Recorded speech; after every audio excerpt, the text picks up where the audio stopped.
Welcome to Let's Hear It. Let's Hear It is a podcast for and about the field of foundation and nonprofit communications, produced by its two co-hosts, Eric Brown and Kirk Brown. No relation. Well said, Eric. And I'm Kirk. And I'm Eric. The podcast is sponsored by the Communications Network and the Lumina Foundation. We're talking to people about their work and what's happening in the field with the hopes of making this growing arena just a little bit more accessible to us all. You can find Let's Hear It on any podcast subscription platform. You can find us on Twitter at Let's Hear It Cast, and you can email us at hello@letshearitcast.com. Let us know if you have any thoughts about what you hear today, including people we should have on the show. And if you like the show, please rate us on Apple Podcasts so that more people can find us. So let's get on to the show. And here we are. Welcome back for another edition of Let's Hear It. You've made it. You've found us. It downloaded correctly. And here we are, your little moment of Zen sanity in the midst of a very rapidly changing universe, it seems.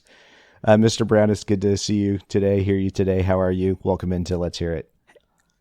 I'm hanging in there. How about yourself, Kirk? I think that's what we get to say these days, isn't it? We're hanging in there. Yeah. It's hard. These are very difficult days. And it's funny, I was thinking the other day that this episode, the interview was recorded before everything, right. Before the pandemic hit the way we understand it now, before the murder of George Floyd helped remind us about the murders of so many other African Americans at the hands of police, and has helped us begin what I hope is a really productive and transformative conversation about racism, anti-racism, and the effect of police violence, particularly against people of color. I don't know. It was early February. I was at the Frank conference, and Thaler Pekar and I sat down and talked about storytelling. It felt like when going back to listen to this conversation, almost felt like another universe.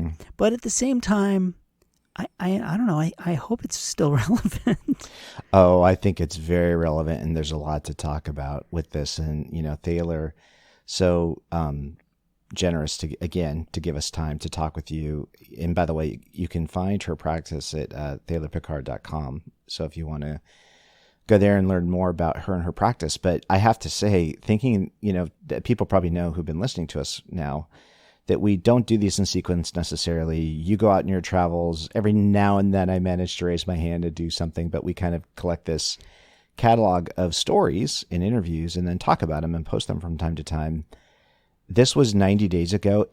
I agree. It feels like you guys are in a different, I don't even know what, century, a different world, a different universe. It's like we've all stepped through this little, strange looking glass moment.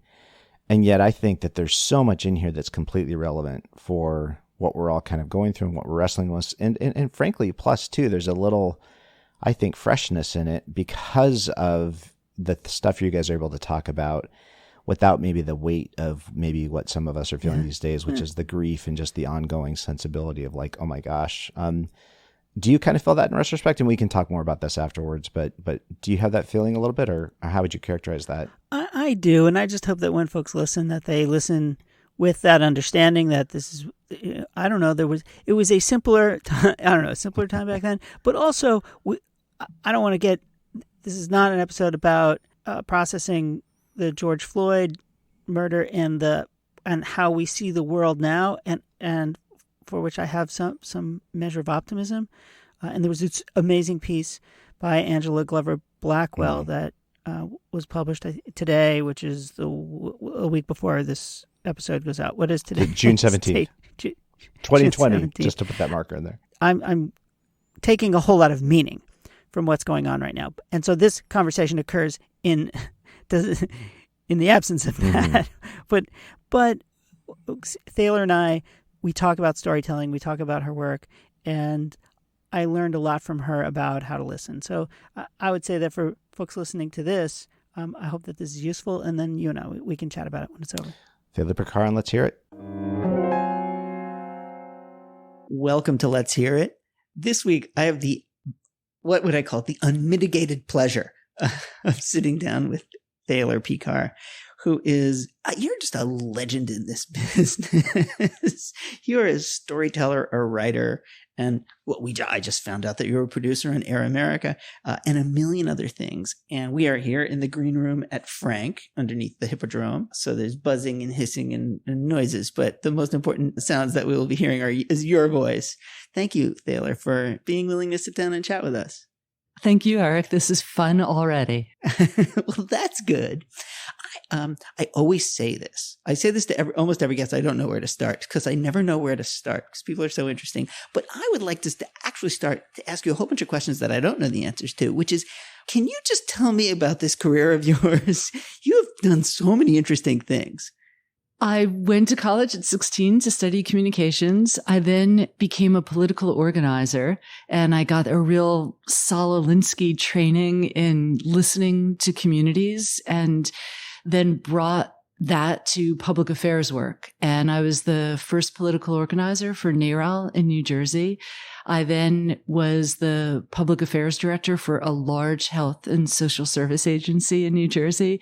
Then I worked for the Children's Health Fund, and I had what I call my RFK tour of America in East Palo Alto, and a lot of time spent in Appalachia, and a lot of time in migrant camps in Florida and on the border in New Mexico. And then I started my own firm, and it's 15 years. No kidding. You're an amazingly prolific writer. And in particular, you have spent, it seems, the better part of the last decade examining Atlantic Philanthropies. Is that a fair statement? I would say that you've been writing on Atlantic Philanthropies and that examination. I've been listening. I have gathered 178 oral histories for Atlantic Philanthropies over 5.5 years, 6 countries, 4 continents, and those are all archived at Cornell and will be available to the public later this year. It's the largest oral history project ever done in philanthropy, and it was incredible. And along the way, I've worked with other foundations as well. I helped the Clinton Foundation set up their oral history program. And that all started at Atlantic. Previous to the oral histories, I was doing a Stories of Impact project. They brought me in and asked for tangible, repeatable stories that people could hold and repeat about this complex work they were doing all over the world. So I went to South Africa and to Vietnam, and I gathered those stories. And during some of that gathering, the staff at Atlantic said, "Oh my God, we're hearing things that we never heard before. I've never heard this story." Incredible stories of impact. At that same time, I was hearing Atlantic communications department talk about, we have to figure out the legacy. We have to figure out the legacy. And one day I blurted out, "You don't get to decide the legacy. It's the people who worked here and the people who worked with the foundation. You can listen in on it. You can give people space to reflect on it, and you can amplify it, and you can learn a lot from it." And the Oral History Project was born. How many interviews did you say you did? 178. But who's counting? Did you know you were going to end up doing 178 interviews? No, a year into the project, they were so happy with it that they doubled the size of it. And what Atlantic decided was, not only will we interview the staff members who are exiting, but we will interview complimentary interviews. They get to choose someone. So sometimes it was a grantee. Sometimes it was a colleague in the philanthropic world at another analogous foundation that worked closely. Sometimes it was a vendor, depending on where the person worked. I interviewed the cook at the office in Vietnam. Whoa.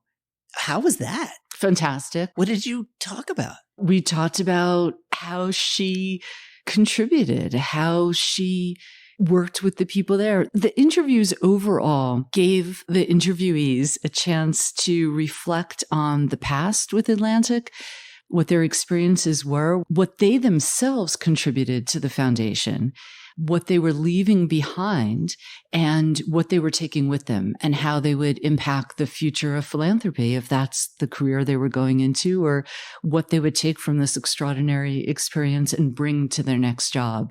So it enabled this connection of the past and the present and the future, which is very much what my firm does, is we help organizations find that through line, because the best stories about the future are ones that are firmly rooted in the past and the present. How would you approach an interview? And maybe it's each one you approach differently, but how do you think about interviewing somebody, getting their story? Yesterday, you gave a fabulous session on listening. So I know you're good at listening, but can you just talk us through how you think about doing any old interview, and then maybe we can get into some specific ones? Well, for sure, we'll get into some specific ones. This is getting very meta because I want you to answer this question after you've asked me. Fine. A more classic oral history interview requires a lot of research. And mostly that's because you don't want to waste the person's time and you don't want to miss opportunities. So if they say something that you want to ask more about, or you want to be able to pivot to a real moment in institutional history or in the larger context. So there's actually a lot of research that goes into a big oral history collection. For an individual interview, you ask the open-ended question, and you said, I believe you give people space to go somewhere. I think that was something I heard you say on an earlier episode of the podcast. I don't remember anything. So it's, but some folks will come back to me and say, oh, and you said in that one episode, you said that very interesting thing. And I take, thank you. I just don't remember. Listening for emotion is really important.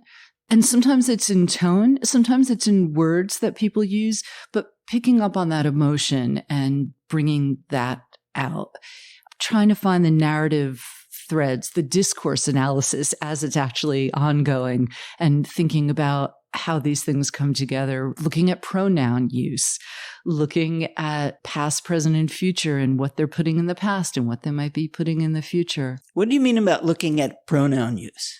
Do people talk about we or I? They or us? Interesting. So whether they owned the institution and felt like they belonged to it or felt separated from it. And in a personal conversation, sometimes that could be about their family. Them? Yeah. Over there, those people. I don't know about you. When I do research or have a lot of conversations for a while, it takes me a while to figure out what I think I'm hearing or what I'm learning. I feel like almost sometimes I'm a child who's born into a bilingual family and they don't start talking till they're 6 because their brains are processing what they're hearing and they are trying to channel it into something useful. Can you talk a little bit about your own processing activities, taking in all these amazing stories and trying to make sense of them, or what you're learning from them? How does that affect you? I did one stretch of Atlantic interviewing where I went to Ireland for 10 days, to the south, to the Republic of Ireland, then to the north of Ireland for a week, then to the UK, and then back to Dublin. I heard Irish lilt for weeks after that. I was dreaming in Irish. You have to sit with it. You have to let it emerge. You have to be incredibly careful when you're doing that many interviews that you don't jump into the thread that's immediately in front of you, because there's a larger context. There's an immediate context and there's also a larger context. And again, it's past, present, and future. I think what I try to do is just be completely present in each and every one and think of each and every one as a standalone. You go home at the end of the day, or you sit down at the end of the month and you've just heard all of these interesting stories. What does that do to you? What do you take away from it? And how do you then apply that into your work? I'm trying to think if it makes me require more of other conversationalists. Probably my husband, but he's a good storyteller. You get better at it. The more you listen to people, the more you learn. Everybody's got something to say. Everybody loves something, and everybody is loved by somebody, and everybody hates something, and frankly, everybody's hated by somebody. Everybody finds meaning somewhere in their lives. The world's a crazy place, and it's filled with paradox, and how people navigate that is fascinating to me. People asked me recently, are you an introvert or an extrovert? And I said, yes. I get energy from people, but I do need a lot of time alone to synthesize it and put it all together. What did you learn about Atlantic Philanthropies from having 170-something interviews with their brethren, sistren, and everyone else in between? Incredible organization, as you know, risk-taking. I found the work that they were doing to work sometimes from the inside and the outside, especially in political and advocacy work, really powerful and very, very important. I'm a communicator, not a philanthropist, not working to give money away. So I was really interested in how an organization that was anonymous then comes out and starts speaking. I've also worked with Wellspring for well over a decade, and I've actually have a for-profit client that did so much work for Google under NDA that they had a very similar instance where none of their staff members were speaking. And so working with organizations that are starting at less than zero is fascinating. My creative partner and I say we always want to write a book saying, if we tell you, we'll have to kill you. How to rise above anonymity. So that was really interesting to see what effects that has on an organization to go from zero to full on. You probably know more about Atlantic Philanthropies than almost anybody else on the planet. Maybe Chuck knows more, but Chuck Feeney. Atlantic also had an incredible number of people who came from the arts. I don't know if anyone knows this, who were actors and writers and musicians, playwrights. And the innovation that comes from an artistic mindset was a perfect match in the organization. That's interesting. Well, we're going to take a quick break, and we'll be back in just a little while with Thaler Pekar, and can continue this great conversation.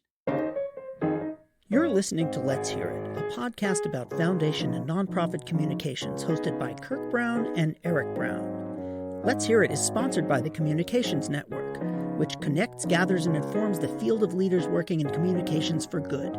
Because foundations and nonprofits that communicate well are stronger, smarter, and vastly more effective. You can find Let's Hear It online at letshearitcast.com or on Twitter at Let's Hear It Cast. Thanks for listening, and now back to the show. Welcome back to Let's Hear It. My guest this time is Thaler Pekar, and we're having this amazing conversation about these stories that you have collected from Atlantic Philanthropies and its colleagues. But this is, I'm guessing, a tip of the iceberg in the storytelling, gathering, and telling that you do. Can you talk just some about your practice, what you work on in general? We provide extensive, comprehensive communication counsel in helping people figure out what to say and how to say it better. We're best known for our ability to find stories. And we do a lot of programs in how to find stories. I have a program that I've delivered around the world on narrative inquiry and how do you actually create a narrative organization where story is used for identity, but it's also used for engagement and it's used for innovation. How do you make the implicit explicit? How do you do knowledge sharing through story? And that's how I came to story. As a straightforward public affairs communicator, I was very good at getting front page of Time magazine, the front page of the New York Times magazine. I got clients on Oprah. I got clients in Oprah magazine. I was great. And I thought that's what you did in PR. And one day my boss introduced me to someone, a client, and said, "Oh, this is Thaler. She knows how to get feature articles." I thought, isn't that what we all do? And I looked around and realized, no, that other people were great at getting 50 journalists to show up for a press conference. And I sucked at that. But I was really good at going into an organization and spending a day talking to people and finding the small story that exemplified the big narrative they were trying to put out into the world. So we still do a lot of that. We've coached main stage TED Talker, helped write the speech and helped in the delivery of it. We do a lot of work with institutions on connecting the past, present, and future. So you're not pushing a change story at someone, but you're pulling them into a story of continuity. It's funny. As human beings, we had to be good at storytelling because that was the way we kept from getting eaten by the saber-toothed tiger. You're like, don't go there. That's where the danger is. And stories are the things that we remember. It's all that other jazz. So as people, generally, outside the office, we're good at storytelling. I mean, it's why we're still alive. In the office, working for your organization, people have a difficult time telling stories. In my observation, they just do. Do you agree with that? And if so, how do you help people kind of unlock the stuff that's already there inside us that we have a tendency to tamp down or lock shut once we get, you put on a nice pants? Those are lovely pants that you're wearing. Jeans, for the record. We're already doing it. We need to be more intentional about it, and we need to be more invitational about it. So I don't like the word storytelling. I talk about story sharing because the idea is any story I tell you or you tell me, it's going to spark one in my mind. Story is an emergent form of communication. So let's use it for its incredible power. Let's use it to connect with people, and let's use it to move movements, let alone conversations forward. So we have a process that helps people little by little figure out, dip into it, recognize that they are telling stories, that it's not about creativity, it's about connectivity. It's so interesting that people, they connect with stories and they remember them. And yet, like I said, we struggle with the sense that stories are light or that they're not important. No child, you put them to bed, they go, Daddy, tell me some statistics. But they're considered not substantive. And that's crazy. But how do you help organizations, particularly like scientists and mathy people, get beyond that? A story is a structure. And it's a container for information. And it's a way to put a lot of information into a small space. It's a way to put data into a space. It's a way to put morals and values. It's a way to say things you wouldn't say any other way. So demonstrating that. And oftentimes it's getting people to realize how they themselves react to story first. And then you it's pulling them in. You were at the session yesterday on listening. Yes. I had people towards the end of the session share a story with each other. I was amazed that the communicators in the room after that session was over were saying, oh my God, I feel so connected to this person. God, I learned so much. Oh my God, I now have 13 follow-up questions, or I want to know more, or I learned so much in this one conversation. These are people who are working all the time talking about the power of story, but to your point, themselves aren't relishing in it. Cobbler's kids got no shoes. Years ago, I did a story session at a big fundraising conference and had two people pair off and share a story. And in the back of the room, after the first exercise, some guy raised his hand and said, I now know this woman better than I know my own wife, and I've been married for 20 years. So you led this terrific session on listening yesterday, and I would love it if you would just walk our listeners through some of the principles that you taught, and let's send them home today with a little bit of homework. Principles of listening. Yeah, just talk me through the session, because it was great. I really, really got a lot out of it. To remember now, Eric. We talked about what gets in the way of listening. How much listening do you yourselves get every single day? How much quality listening do you receive? And I think that that's important because when you realize you're not getting it, you might be more likely to give it. And I was struck. I really expected the answer when I said, how much quality listening do you get? And people said, oh, maybe 10 minutes a week. And I said, how much do you give? I thought that even with the great humility in the room, people would say, oh, 2 hours, 7 hours. And people said, oh, about 10 minutes. I was floored. And by that, you mean basically how much listening do you get? Do you feel truly heard by someone with whom you are attempting to communicate? And the answer was, hell no. We don't feel heard. And then people admitted that they're not listening either. These communication lines have been severed. And you led us through some exercises that were, I think, from my mind, designed to reignite the joy of listening and hearing, because it was fun. Tell me about the first exercise. I was in it. We did the improv. Oh, we did a yes and exercise. Yeah. Right. Thank you. You're welcome. I, like you, went to improv much later in my life. Most of the students in my class, their Facebook groups were their high school classes that they were connected. But I was eager to make that kind of connection with people. And the basic organizing principle behind improv is the yes and, to be additive, to build on what your partner is saying. And in a listening context, it's about actually thinking that what they are saying is brand new. It's emergent. You're hearing it for the very first time. It's rich and it's true. It's true. And you cannot say no to it. You can't push it aside. You can't think ahead. So it's a fantastic listening exercise, I feel. It was great. And here's why it was so powerful to me. So you told us you just have a conversation and the listener says yes and adds to the thing. And then the other person says yes and adds to the thing. We were either charged with forming a rock band or making a documentary film. And so someone would say, let's make a documentary film about bumblebees. And the other person would say, yes, and we'll follow the bumblebees around and go visit them in their natural habitat. Yes, and we'll talk to the beekeeper. Yes, and we'll taste the honey. Yeah, and so you get that. Yes, and we'll get those little teeny cameras and put them on the bumblebees' heads. Yes, and we'll do sound effects with our mouths. Go zzz. So the thing about it that was so much fun is that, and we're experiencing this right now, is that it's fun.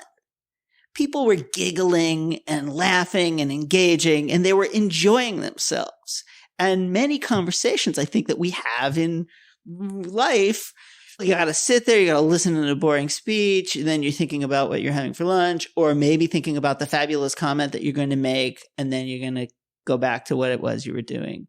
And that building on each other is joyful, and people just don't do it enough. And it requires you to listen, but it also requires you to be generous. I just thought that was really fun. And I do improv, and yet you don't always think about it in other settings. So let's say you're taking an oral history. You can't be yes-anding people because it's not your interview. Or do you in some way? In some way, you very much yes-and. Okay. I hadn't thought about that because it's about the other person. It's a co-creation in some sense, but you really want the subject of the interview to lead the way. You want to yes-and them because who knows if they're going to connect A to D to F to Z. And it's not for you to assume that there's a linear process that you think you know how all of these things connect. The session yesterday has probably an untidy name, but I call it listening for emergence beyond understanding. It's not just to say, oh yeah, I understand you. It's to say, whoa, that's entirely new. I learned something I never knew before. I let you emerge. I let you say whatever you wanted to say. In your 178 interviews, were there one or two that stood out for that very thing, that they went in some emergent direction that you just were excited about? I got to interview a high school friend of Chuck Feeney's and went to his house in Elizabeth, New Jersey. And that was a blast. I mean, hearing stories about Chuck from high school and pranks that these guys used to pull was a blast. And that part of Chuck Feeney, who later became Atlantic Philanthropies, that's all part of that timeline and connecting the through line as well. That was a lot of fun. There were a lot of interviews where people were angry and hurt. And I can say this, they're all in the archive and all available. Atlantic shut down or sunsetted over a long course. And we have to remember they closed down offices in regions where there wasn't a philanthropic sector. The likelihood of people getting analogous jobs was pretty much nil. So there was a lot of fear. And the first people who left were especially fearful because they were the first. They hadn't seen anyone leave and land anywhere yet. In fact, my first crew that I had for some time said, "Is there always going to be crying?" Whoa. And then later on, there was a lot of crying. It was interesting, the valley that it went through. People cried a lot at the end again, but for different reasons. And it was interesting also to work with a video crew. These interviews were videotaped as well as oral, as well as having a written transcript that's in the archive. And part of why video works so well is I think it'll last longer as an archival material. You also get to see the person and get the full context of their body language as they're saying what they're saying, as opposed to just reading the written transcript. Researchers can go in and look at any of the three available mediums. In just a couple minutes that we have left, this idea of a foundation actually sharing what it has learned is actually sort of kind of newish. Foundations have a tendency to share what they did great or what they think they did great. It's hard for folks to be candid and to really express what they've learned. How do you think people will be able to use this archive to get a better understanding about how to either do philanthropy or work in a particular region or think about solving great big problems? So I want to be clear that I believe there are 55,000 boxes of information. These are big boxes in the archive. And I wound up delivering a 3 terabyte drive. Good Lord. One very small piece of a vast archive of what Atlantic's delivering to the world. But what I'd like to think the oral histories did, what I know it did, was it humanized the story and it complicated it in the best way that a story can be complicated, because it brought in the people telling the stories themselves about what the work was and what it's about. I would love to see more foundations gather the stories of what they're doing, and not just sunsetting foundations that are there right now. You can learn a lot by reading the transcripts, by following the through line, by taking the stories. Show a few to your board and let your board reflect on how are they connecting the threads in what they're hearing. Give people voice in what they're doing. Give people space to reflect on it. And reflection is a contagion. The more people reflect, the more people reflect. And foundations are learning organizations. So much more of this kind of gathering and sharing, especially when we're in a country where, you might know the statistic, it's something like 86% of Americans don't know the difference between a nonprofit and a foundation. It wouldn't surprise me. And 12% of foundations don't know the difference between a nonprofit and a foundation. No, just kidding. Are these materials up and ready now, or are they on their way? The archive is open. I do not think the oral histories are available. I went into the archive page and tried to do the research to see if I could find them, but they will be available later this year. Well, it's such a cool project. I can't wait to start digging through it myself because I find this stuff really interesting. But I think you're right that organizations of all kinds have a lot to learn from these kinds of stories. And so thank you for that. Thanks for doing it. And I can't wait to see it. As we go out, just how do people get in touch with you? Give us a little bit of, the skinny on Thaler Pekar and your empire. My eponymous empire. Your eponymous. It's yes. thalerpekar.com. That's ThalerPekar.com. There's a Facebook page that we post a lot about story and communication and our work. We just made 2 documentaries about the National Environmental Policy Act. You can reach those off of the Facebook page or on the website. I'm on Twitter. I'm not great at it, but I'm on Twitter. And you could just call me and talk to me. Can I go out by asking you a question? Go right ahead. So why'd you start improv at this point in your life, Eric? I've already covered that on this podcast, but finally so that someone would agree with me. And I just defied myself. I should have asked how. How is a better story elicitation question? How what? How did you come to doing improv? My good friend and bosom companion, Daniel Silverman, who works at Irvine, and we've been pals for many years. And now he's gotten 2 shout outs in 2 shows in a row, I think. He and I decided to do it together. He also has a theater background, but he kind of felt like it was ready. He was a little rusty or wanted to just do something fun and creative that uses a different part of the brain. So we decided to do it as a team, and we're still at it. We just finished. We're in our 401 class. And we'll see what happens. Maybe we'll join an improv team once we graduate, and we'll see. It's just, again, this is the way you use a part of your brain that goes spongy, stale, and crusty. You re-enliven it, and there's no lines to forget. That's the other part I really like about improv. But thank you for asking that question. It's rude of you to ask the interviewer. No, I'm just kidding. Well, Thaler Pekar, what a pleasure. Thank you so much for your time and your great work. This has just been delightful. Yes, and thank you, Eric. And we're back. So I know this episode is not in particular about this moment that we're in with the murder of George Floyd and, all of the rightful and righteous protests that's been happening around the country in light of that.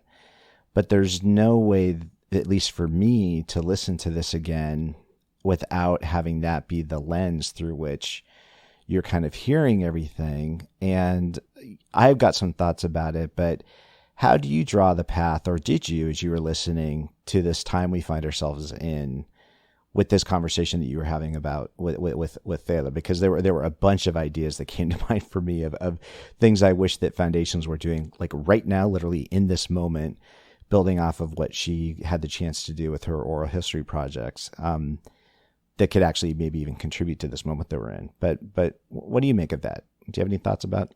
Yeah. Well, I mean, for starters, I have to give her just such credit for the oral history work that she has done. I mean, 170-something interviews with Atlantic Philanthropy colleagues and grantees and staff people. It's an extraordinary accomplishment. And what she says is she doesn't teach storytelling. She teaches story sharing. And I do think that at this moment, of course, telling your story has incredible power. And it is also really important that we capture this moment so that we better understand how to process it in the future. Yeah. So I think this notion of story sharing becomes quite important. I mean, as Thaler says, you use stories to say things that you wouldn't say any other way. And pictures are great. Writing in more, traditional way of, sitting down and writing something out is fabulous. And then capturing the story and the voice, and in many instances, the images of how a person communicates feels like an amazing kind of material that we have right now that we should all be thinking about. How are we capturing these stories? How are we sharing these stories? How are we using stories to say things that we wouldn't say any other way? So that's how I listened to that conversation. Well, I don't know. What were your thoughts? Well, yeah, I mean, and it's funny because when I first heard this, I was really thinking about it through the lens of philanthropy and what an extraordinary thing it was that Atlantic Philanthropies decided to do this, and then how inclusively they did it. That she went out and talked to the cook in Vietnam, and I loved your kind of conversation about that, and just the depth and breadth of people that participated, and also the perspective. I'd never had that thought before.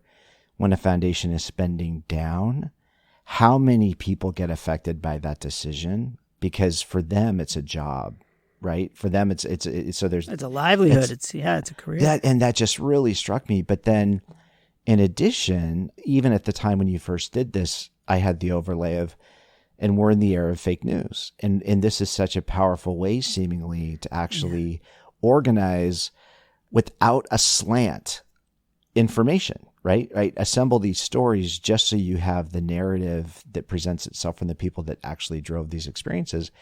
you just do that piece. But then obviously finally the piece around what we've been seeing most recently, I couldn't help but wish that we had an army of trained Thalers out there in the streets every day in the midst, of all of these conversations and protests going on. Because, I'd say for me, it's part of the grief of this time is just this fundamental feeling of like, where's the progress? How is it possible, that things like this are going on? And just to hear first person from people in the streets sharing their experience and being able to document that real time, it just felt to me like that could be such a powerful thing. What do you think about that? Oh, I totally agree. If you're at a foundation, I think you ought to, if you can, encourage your grantees to get out there and capture these stories and to share them, fund them to do it, please. Don't ask them to do it with the project money they're receiving. Right. If you're at a nonprofit and you're doing communications work, it is not expensive to get out there heck, you can turn out. Our first podcast was recorded on an iPhone. Right. But to get out there and capture these stories, and we're using them to mark time, of course. We're also using to capture the experience and the kind of the essence of what this moment means to us. And we're also using it, I hope, to begin to paint that picture for what the future can look like, what society in which people feel that they belong can look like. And Thaler has done this so remarkably well. And I would also encourage folks to just kind of think about how she has approached these interviews, which is this understanding about really hearing people, and that the conversations are about listening carefully. We got into the fun jag about improv and yes and, but to have that building, that building nature of the conversation with your subjects, with the people whose voices you want to capture, and frankly, the people that we really want to learn from. These interviews, people ask me about this podcast, Kirk, and it's like, how is it? It's like, oh my God, it's a huge pain in the butt. And it takes a lot of work, but it's how I learn. Yeah. It's just how I learn. And because I'm an extrovert and I have to talk in order to learn, I sit there in my office and stare at the walls and I don't learn anything. So I think that it is also a way to extend by proxy learning for other people so that they can also have the opportunity to process the perceptions and stories and inclinations of people who they don't otherwise get to meet. I mean, that's also why we kind of did this, is so that we can have conversations and share the perspectives of people who we would not otherwise, and I think many of the listeners would not otherwise have an opportunity to hear from, at least not in this way. Right. Well, and it's been interesting to see some of the themes that we've been, that you've been surfacing through the conversations, the interviews you've been doing, see some of those themes resonate in the kind of public protest that's happening now. But, and you did it again in this interview, Eric. It's the famous Eric Brown 20-minute moment. Yo, 20-minute 20 minutes in. It's the 20-minute moment. You got to wait for 20 Oh, minutes. it's so good, though. No, it's so good. To get to It's organic, and it's like you have to earn it. You have to build to get there. And so the 20-minute moment in this one is you talk about this notion of listening and walking through the principles of listening. And I'm just jumping out of my chair. This was on the first listen, and then when I listened again, I hope you weren't driving. I wasn't. I was safely ensconced, good. taking notes carefully, which is as you know how I do it. But she talks about you can't listen well if you haven't been listened to, and how much quality listening do people receive. And when she's done that thing about interviewing and surveying people, like assuming that people would say, oh, maybe I get listened to maybe 2 hours a week. And people say, no, it's more like 10 minutes per week they get listened to. And watching these protests just explode with people finally saying, look, if this is the only way we can be heard, we're going to get heard this way. But I was thinking about this process of systematic listening and going through communities and hearing real time and listening intentionally and listening deeply. It's such something that we don't receive. And it also makes me feel about, it's the classic, like you're at the table around the holidays and the verbosity starts going off about politics, this or the other thing. And how often it feels like in those moments that people are just kind of venting because they don't have any other forum in which to be heard, right? And so instead of communicating, we're all just kind of venting. But it just felt like that listening part, that systematic reaching out and asking people to share their stories. There could be something deeply healing in that too. I mean, what do you think about that? That part of it relative to this moment we're in just was like a lightning bolt for me around all of this. Well, I don't know where to begin, but this is your fault. I would say, this is your fault.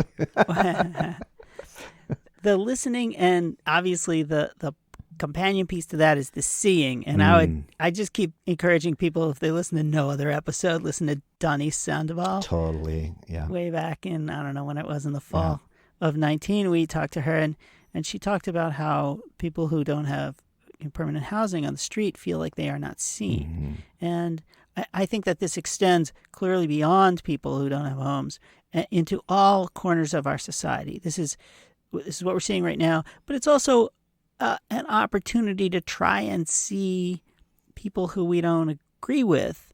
And I'm not saying that you have to like people. I'm not saying that we ever want to agree with people with whom we have a fundamental difference that will be very difficult to overcome.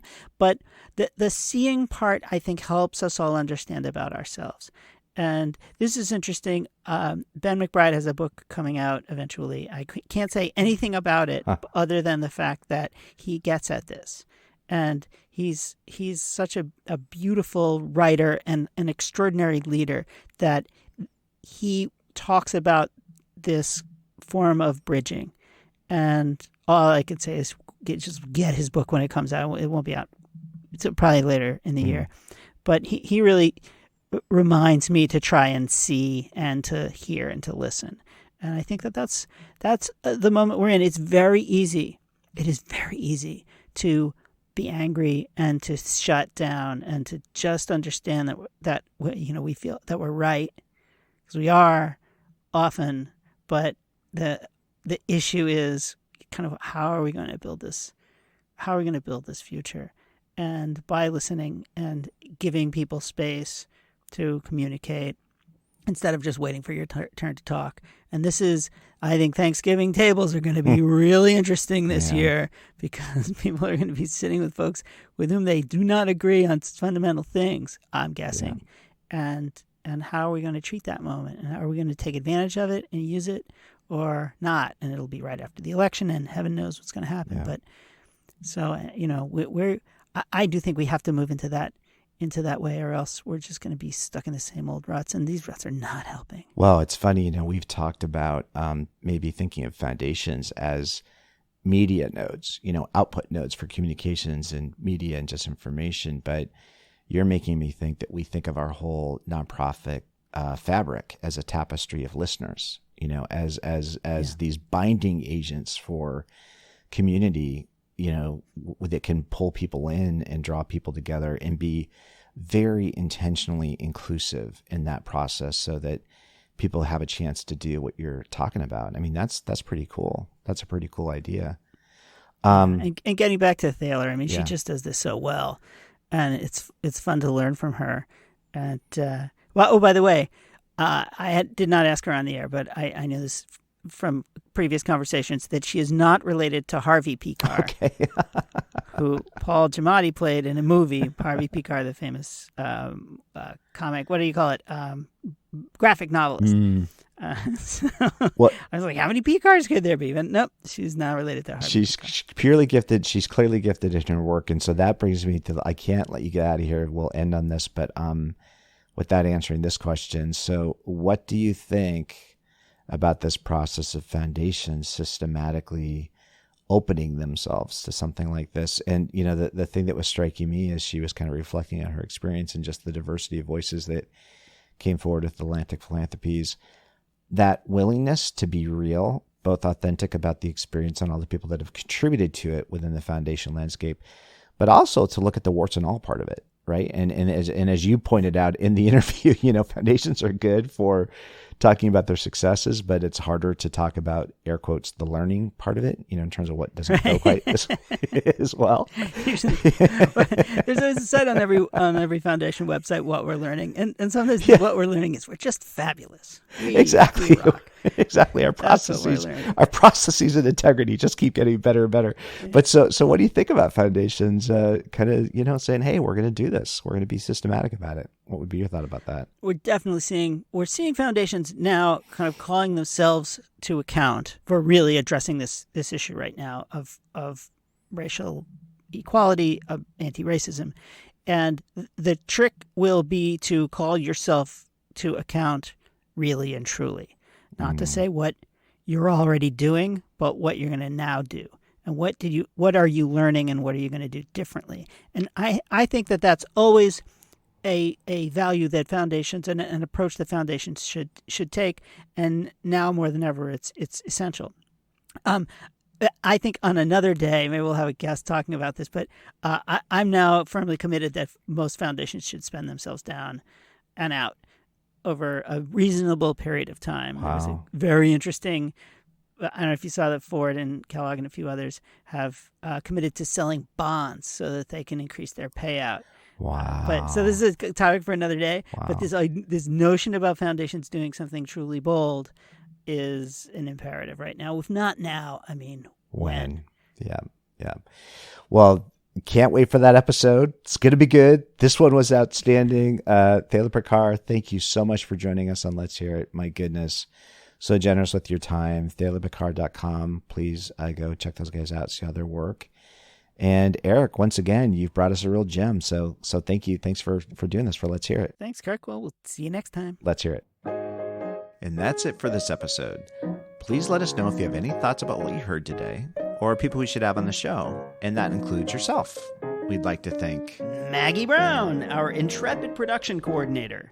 John Ali, the tuneful and inspiring composer of our theme music. We'd also like to thank our sponsors, the Communications Network, the Lumina Foundation, and the Heinz Endowment. Thank you. And check out the Heinz Endowment, their terrific podcast, We Can Be.